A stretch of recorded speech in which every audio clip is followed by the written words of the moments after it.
Kumusta po? Narito po ulit ang update natin para sa lagay ng ating panahon.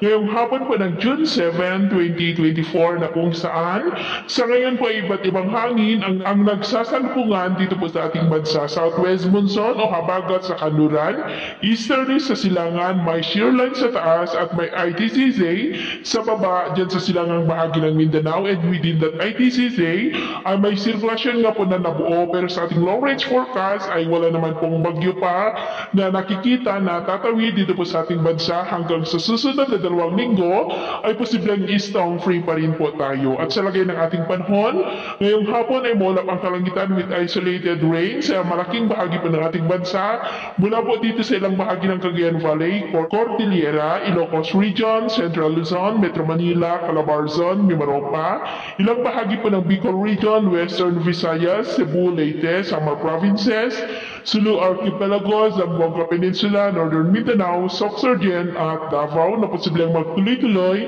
ang mga isolated rain sa ilang bahagi po ng ating bansa hanggang mamayang gabi, kaya mag-ingat pa rin po tayo sa posibleng banta pa rin po ng mga pagbaha at pagguho ng lupa. At sa atin naman pong mga baybayin, wala naman po tayong nakataas na namang gale warning signals, pero iba yung pag-iingat lamang po kung papalaot tayo.